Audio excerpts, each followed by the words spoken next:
For my assignment, I decided to ask GPT further questions about mutations. I had a couple interesting questions to ask that would elaborate more on this topic that we went over in chapter 12. I think that the format of my questions really helped create responses that I could tie into my day-to-day life. My first question was to write a 2-page paper on beneficial mutations that have led to the evolutionary advantages in different species and to list them with examples within the essay. I think that was a really good follow-up way to tie in with the question so that the essay was written with examples that luckily ChatGPT used that we can tie in to our day-to-day lives. It talked about it tied it in with evolution and natural selection, which goes along with mutation, and it explored several examples of beneficial mutations in different species that have contributed to the evolutionary success of these specific species. It went over antibiotic resistance in bacteria, industrial melanism in peppered moths, lactase persistence in humans, which I thought was a really interesting one. It kind of spoke about the adaptation provided as a significant advantage to populations on dairy products and essential food source. It's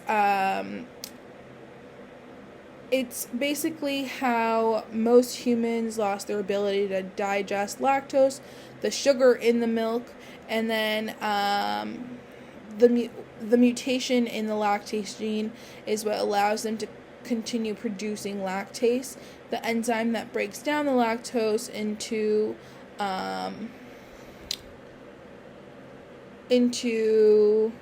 adulthood.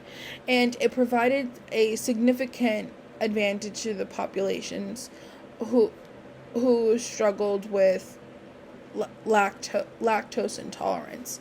And I think this was a really beneficial example to demonstrate how beneficial mutations can shape even the dietary habits for humans. It talked about echolocation in bats, which was what I used for my follow-up question. I asked if there were any other species that would be able to benefit from a mutation like this. And as for the 3 scholarly journal references, I actually had to ask ChatGPT twice to cite the essay, because the first time it had just it had told me that they couldn't provide scholarly examples, that they were just a robot. So then I tried again, and I was able to get the couple citations, and when I searched them up, 2 out of 5, I believe, were actual citations, but I don't think they would be considered scholarly citations. And then my fun questions for ChatGPT were if they could formulate the answer in an animated children's TV show, and write it as a book for dummies, which honestly I benefited from, because it even helped me have like a different understanding of the topic that I had chose. And to deliver it in the poem written by Emily Dickinson, I just thought it was funny.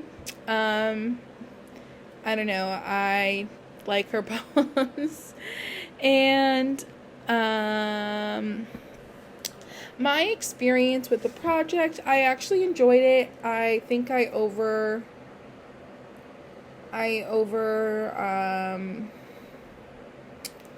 I just assumed that it was going to be a difficult one, but it was actually pretty easy. I think that I was actually able to get some cool thoughts and just different thoughts, I guess, and I was able to on my own time I was able to ask a little bit more and ask some pretty cool questions. I have never used GPT before, so this was also my first experience using it. And did it help? Could it help with anything in the future or my chosen career path? I mean, I believe that if I had chosen something maybe a little bit different, it could have helped with my career path going into the medical field, especially in regards to DNA. But as far as the mutation, I think I just did it as something I was interested in and tied it into more of like my day-to-day life than a future career path. Will it herald the end of the world? I actually don't fully understand that question, but I mean, it definitely could because it ties into evolution, and if evolution dies, it's definitely the end of the world. So, yeah. That is everything I have to say about my project.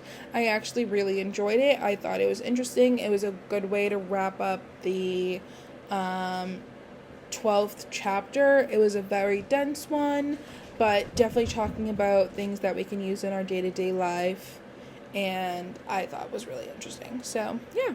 Thank you for a great semester as well. Bye, Professor.